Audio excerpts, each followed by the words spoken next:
السلام عليكم ورحمة الله وبركاته، ازيكم عاملين ايه؟ يا رب تكونوا بخير. رجعنا لكم فيديو جديد. طبعا معلش بقى الفترة اللي فاتت دي ما بنزلش فيديوهات، ان شاء الله هحاول انزل لكم يعني اليومين اللي جايين. طبعا الفيديو بتاع النهارده عبارة عن ايه؟ بصوا يا جماعة، النهارده طبعا انا ما عنديش زغاليل، فبالتالي مش هيبقى فيه نشر. تمام، الفترة دي مفيش نشر، فان شاء الله هنتكلموا النهارده عن ايه؟ هنشوف الحمام اللي عندنا، في حاجات حصلت كتير قوي، في حمام مات. تمام، ونشوفوا ايه السبب اللي حصل له كده. وبرده في نفس الوقت هنشوفه مثلا دلوقتي عندي كام مقص حمام محصي. تمام، وانا ما عنديش حضان، او عندي بس اصلا الحضان تحت منه حصى. تمام، وهنعمل ايه مع الحصى دوت، وازاي نعرف برده الحصى ده معرق ولا لا. خلاص، معرق يعني ايه؟ يعني فيه الزغاليل ولا لا. خلاص يا جماعه، طبعا الملخص ده كله النهارده في الفيديو ده. بس قبل ما نبدا تصلوا على النبي واعملوا لايك والاشتراك في القناه عشان يوصلكوا كل جديد. طبعا بصوا، اول حاجه هنعملوها دلوقتي هنخش على كذا قص، هنشوفوا دلوقتي ايه اللي عنده والحكايه بتاعته، وهنشيل منهم نشيل منهم الكلفه برضه عشان مش هقطش منهم الكلفه وبتسيل. تمام، بقالهم اكتر من ساعه يعني بعد ميعاد اكلهم بس. وهنشوفوا بقى، هتلاقوا حمام مفقود فانتوا هتسالوا وهنشوفوا برضه. تمام، قص معانا يا جماعه اهو. طبعا القص دول يا جماعه هم مش واخدين يعني قص مش على بعض اصلا، انا بس حطيتهم دلوقتي احتياطي لحد ما اجيب النتايه دي الدكر، والدكر ده اشوف له نتايه برضو. تمام. طبعا الحصى ده مش بتاعهم، الحصى ده انا كنت حاطه في الطاجن معاهم كده، هما كده كده ما بيجوش جنبه يعني. ده حصى حمام حضان، فحطه احتياطي يعني مثلا لو اتزنقت في حصوايا ولا في حاجة أو مثلا قص كان قاعد على حصى وطلع الحصى فاضي فأحط دول عادي. تمام، طبعا باليوم حسبة ووقت وكده. تمام، طبعا برضو هنشوف دلوقتي ايه. تعالوا بقى، طبعا هما كده كده الكلفة أصلا يا دوبك هما ماشي، هنجمعهم دلوقتي برضو ايه خلاص. طبعا زقلط اهو، طبعا تحت منه قص ايه، بص كده ايه بالحمام. بص طبعا اسمه الزبلة بتاعتهم كده ده ليه بقى؟ طبعا يعني شوية الأكل دول هيترموا بقى، ولا هم هياكلوهم ولا حمام تاني هياكل، عشان لو كانوا هيتعبوا. خلاص، فنحطهم على جنب كده. طبعا بدأ يعني دلوقتي هنخش على الحمام كله هتلاقي معظمه كده. ليه بقى؟ عشان بدأت امبارح، بدأت اديهم جرعة نص سنتي فلاجين. طبعا اشوف مطهر معوي، هو مش مطهر معوي يعني ايه، يعني مثلا لو بطنهم في ديدان او حاجة شبه كده فهو بيقضي عليها. تمام، فهتلاقي معظم الحمام دلوقتي هتلاقيها كده عشان لسه هاتيهم امبارح. وطبعا هغير لهم برضو المزق دلوقتي عشان برضو هما بيعملوا زبلة فيها، تحت منهم حصويتين. وهنجيب لكم كشاف دلوقتي برضو نتأكد هما بس فيهم ولا لأ، عشان تعرف برضو لو حد لسه مبتدئ وكده.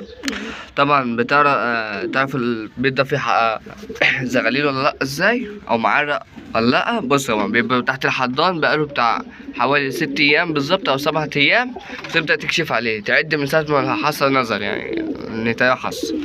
تمام، فانا هنجيب اول واحدة اهي. بص كده يا جماعة، تمام، تعالى نجيب كشاف كده. بصوا، بسم الله الرحمن الرحيم. طبعا بصوا كده واضحة معاكم كده اصلا، يعني دي بقالها فترة يعني اكتر من 7 ايام اصلا. وطبعا انا كاشف عليها بس في حمام لسه مكشفتش عليها، فهوريكم برضو بالاوضح. تمام، او باين الجنين جوه حتى بصوا الغامق ده كله يعني ده في جنين. تمام، هوريكم واحدة اوضح يعني. هو معانا القص ده كمان يا جماعة. طبعا بصوا طبعا تحت منهم برضو حصى لسه حاطط لهم حصى امبارح، والحصى ده مش بتاعهم، في حصويتين فوق دول تبعهم هم. تمام، فبص بقى يعني طبعا الحضان دلوقتي دول هات القص ده اتنين، وده لو حصل نصيب يعني ولقيت ان ده حصل ممكن احط تحت منها حصل حاليا يعني لحد ما نجيب لكل واحد داخل تاني. نخش بقى نشوف الحمام التاني. طبعا بصوا، بسم الله الرحمن الرحيم، دول كده اول قص. طبعا ده دي الفترة اللي فاتت بقالها بقى ايه يعني الحصى بتاعها بيطلع صغير.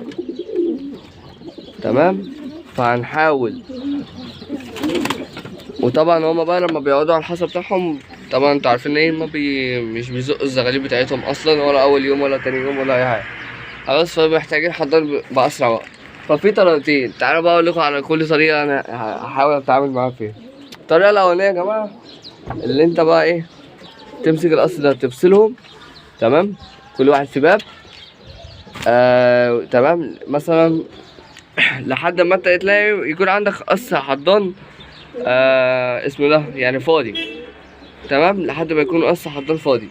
خلاص، اول ما تلاقي قص حضان فاضي هتكون في نفس الوقت برضو اللي انت هتكون عازل فيه القص اسمه ده الحضان، تمام تمام. قبل ما تبدأ تلقيهم مع بعض، تلقي دول الأول، تلقي الحمام ده الأول. ليه بقى؟ طبعا انت برضو بتلقيهم ايه مثلا الفترة اللي هي قبل الحصى بتاعهم، يعني الحمام بيقعد تقريبا بتاع 12 يوم ولا 14 يوم ما بين ما يحصل ما بين كل حصى يعني. خلاص، فانت بتبدأ تلقي دول الأول عشان الحمام ده بيبقى فاهمين اللي هو تقيل. اما الحمام الحضان شلبزيات او اي حاجة شوامات والاسريات دي، فهي الحمام ده على طول بتنجز يعني. فانت هتلاقيها يعني بعد ما الاسريات والحاجة دي بعديها بيومين 3 ولا حاجة هتلاقيهم من النتاع حسن. ما دول مثلا بيقعدوا مثلا وقت شوية يعني بتاع 3 أيام ولا حاجة شبه كده. خلاص، فدي أول طريقة. في تاني طريقة وأنا يعني حاليا مستخدمها، اللي أنا القص ده حصة، تمام، لما حصة، تمام، خدت الحصى. كان عندي برضو قص حضان بس لسه ما حصاش ساعتها. خدت الحصى، طبعا جبت شوية رملة وفي طبق في طاجن فاضي شبه ده كده، تجيب فيه شوية رملة، تمام، ده بقية الأكل الحمام الساي. تجيب فيه شوية رملة، تمام، وتبدأ تاخد الحصى بتاعك وتحطه في الرملة. بتحطه ازاي بقى؟ عشان كده نجيبه حصوة هنا. طبعا الرملة انت بتكون ايه، تبقى مليانة شوية يعني، بتبقى مثلا لحد هنا اهو كده، تمام، سلام صفر لحد الحدود دي كده. تبدأ تمسك الحصوة تجرسها كده بالطول، ها، مش كده، تجرسها كده، ها. خلاص، طبعا بتبقى كاتب عليها التاريخ بتاعها. طبعا بص، هو اقصى مدة للحاجة دي طبعا هو ده كله بيبقى مثلا في الصيف بيبقى في التلاجة. يعني الحمام الحصى ده بيتحط في التلاجة. تحط فين في التلاجة بالظبط؟ ما تحطوش في الفريزر، البيت هيبوظ كده، ها. فانت بتحطه مثلا في التلاجة من تحت خالص، يعني يكون المكان ساقع بس مش لدرجة اللي هو الحمام يفسد يعني، تمام. فانت تاخد الحصى تبدأ تحطه ايه في التلاجة، وتكون على الوضع ده مستقيم. كل يوم بقى، كل يوم تيجي ماسك الحصاية بقى لو هي واقفة كده، صح، تاني يوم تيجي انت تقلبها، تمام. لازم تتحرك زي ما القص كده ما بيبدأ يحرك الحصى بتاعه وهو بيتحرك، هو يقعد يقلبه، تمام، بيوزع الحرارة عليه. النباتي بقى انت بتقلبه عشان ما يفسدش، تمام. وانت لو سبته لوحده كده هيبوظ. فانا عن تجربتي اقصى فترة يعني بره تحت القص الحضان قصدي في التلاجة قعدت معايا 10 ايام اقصى حاجة يعني. ممكن مش عارف، ممكن ازود، مش عارف بقى. فانا بعمل كده بس عقبال ما ايه الاقي حضان. فانا اليومين الجايين ان شاء الله هحاول اشتري حضان، و ايه ما يكونش يعني التجربة دي ايه ما استخدمناش ياما، فهيكون ليا احتياطات يعني، بس عشان مظلوم بس اليومين دول. خلاص، فبتستعملها. طبعا هو الجو بدأ يدفى أوي يعني، ما بقاش ساقع زي الأول. ففي الشتاء فبنسيبوه بره عادي يا جماعة، عادي يعني، درجة الحرارة أصلا بتبقى ساقعة، تمام. فأنت بتسيبه بره عادي في الشتاء. بس احنا اليومين دلوقتي اللي هو ايه الجو بدأ يدفى أهو، فلازم لازم الحصى يا جماعة يكون في التلاجة في الفترة ديت. خلاص، تمام يا جماعة. في الصيف بقى يا جماعة درجة الحرارة أصلا بتبقى الجو حر، فممكن البيت يعرق والقص أصلا مش تحت منه حاجة يعني. الحضان مش قاعد على الحصى فممكن يعرق. خلاص يا جماعة، حط الحصاية مكانها. فأنا هطلعهم دلوقتي بس استنى نشوف بس بقية المواضيع. خلاص، فالقص ده كده. فأنا حاليا دلوقتي مفيش حضان خالص، تمام كده، مفيش حضان خالص. لا استنوا، في قص تاني، في قص تحت. فانا مستنيهم برضو ايه يحصوا. طبعا حصوا وحطيتهم تحت الحضان زي ما قلت لكم دي على الميعاد دوت. انا خدت الحصى وقعدت 10 ايام عقبال ما اسمه ده يا ربي ما الحضان يجهز يعني نفسه. حطيته ولقيت البيت عرق الحمد لله يعني، تمام، التجربه نجحت. طبعا عندنا الطيره ديت الطيرة ديت كانت معاها الدكر بتاعها، بس الدكر طار، كان معاها الدكر بتاعها كمان طار. خلاص هي زايفة بصوا اهو. فالمعلم بقى مين؟ شايفين المعلم ده؟ اهو ادي الساكن اهو. طبعا مفيش الا هو المطلوب بس. النتاية بتاعته للأسف يا جماعة ماتت، أنا معرفش والله. دخلت عليهم عشان أكلهم، ببص لقيت فردة مرمية في الأرض على وشها، والنتاية كانت صحتها كويسة والله، وبتاكل وبتشرب عادي، بس مش عارف في حاجة حصلت تقريبا ما كانش عندهم مية، فمش عارف هي كانت واكلة ياما، كانت واكلة ياما أوي، ولا لما مسكتها يعني لقيت بطنها محجرة جامد، فممكن ده يكون السبب. طبعا القص ده أنا لحد دلوقتي ما فرقتش منه برضو، يعني فرقت منه بس الفترة دي ما فرقتش منه حمام زغاليل خالص، فمستنيين بس يحصلوا. طبعا أنا أصلا هو المفروض أشيل ميعاد الأكل، هو أصلا مفيش أكل. أنت عايز إيه يا عم؟ بص اهو، خش بقى خش. تمام. بصوا بقى القص ده بقى، ده اللي يعني بهدلني بصراحة. القص ده يا جماعة كل ما يحصي البيض يطلع فاضي مرايق مع اسمه ده يا ربي، كل ما يحصي كل ما البيض يطلع ايه فاضي. فديت حصت اخر حصوها ليها، حطيتها هنا اهو. تمام. انا معرفش بقى علقت ولا لا، هنبص عليها دلوقتي اهي بالمرة. بصوا بقى انا حطيت لكم الكشاف هنا بقى عشان نشيل المسا دي. بصوا على الحصوة اهي، بصوا كده. لما يعني بصوا يا جماعة صح، هو بصوا هيبدأ يكون اهو، بس عشان هو ايه بس ما عداش الفترة بتاعته. هو دلوقتي اصلا الحصوة دي انا كاتب في البتاع الورقة، هي اصلا بقالها 4 ايام حاليا خلاص، فهي بس هيبقى فيها يعني عشان شايف كتلة دم جوه، فاحنا عايزين نجيبه بيضة اوضح، فاهمين عشان تفهموه، عشان تشوفوا بس. شفناكوا وعندنا القص ده برضه لسه ملقب لبعض.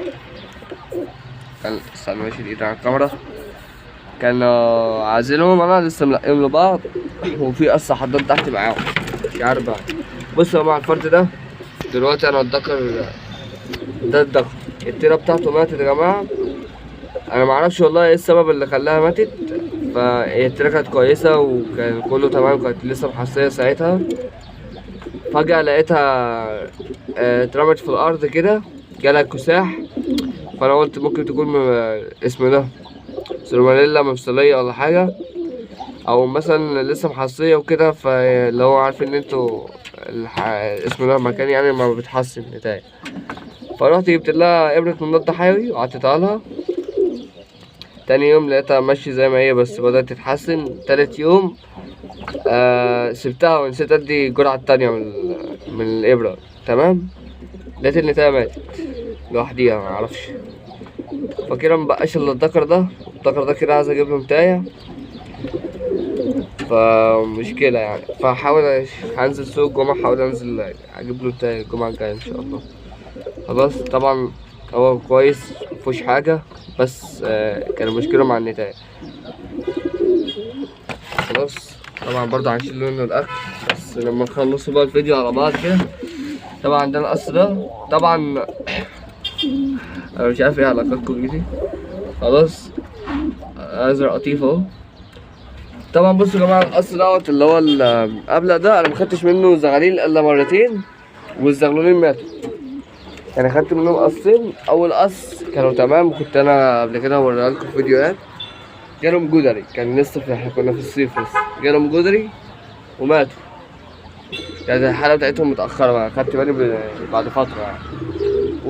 والقص التاني كان بقى في الشتاء اللي هو ضربة الشتاء الجامدة، جالهم برضه ماتوا. خلاص. فاحنا يعتبر مخدناش منهم ولا حسنة ولا سيئة، أو خدنا سيئة مش عارف. طبعا دول قص تانيين روحنا اهو، بسم الله ما شاء الله لسه محصيين امبارح. احنا لسه قاعدين عليهم.